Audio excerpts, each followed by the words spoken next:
Good evening guys. ఇక చూడండి, ఒకటి మెల్లగా లోపల పోతుంది. అది అట్రాక్ట్ చేస్తుంది. ఇది నేను ట్రాప్ చేస్తున్నా.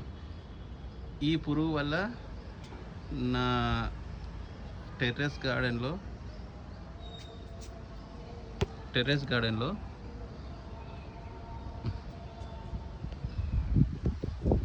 కాయలన్నీ ఖరాబ్ అవుతున్నాయి. ఇది చేయబట్టి దానికోసం ట్రాప్ పెట్టా నేను. ఈ ట్రాప్లో చూడండి ఎన్ని పడ్డాయో, ఇన్ని పురుగులు వచ్చినాయి. అట్లనే సేమ్ ట్రాప్ ఇక్కడ పెట్టా.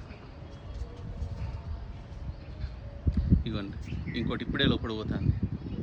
చూడండి, పోయింది లోపలికి, పోయింది. చూడండి ఎన్ని ఉన్నాయో. ఇక ఇట్లనే ఇక్కడ ఒకటి పెట్టా, సేమ్ ట్రాప్. ఈ ట్రాప్లో ఏముంటుందంటే ఒక అట్రాక్ట్ చేసేది ఒక ఇచ్చాడు, దాంతో అట్రాక్ట్ అయ్యి లోపలికి వస్తాయి. అదో సేమ్ ట్రాప్ అక్కడ పెట్టా. Thank you guys. ఇది నేను చేసింది మామూలుగా ఏమి కీటకాల పెస్టిసైడ్స్ ఏవి వాడకుండా సింపుల్గా ఇది యూజ్ చేశాను నేను. Thank you guys. లైక్ చేయండి, సబ్స్క్రైబ్ చేయండి.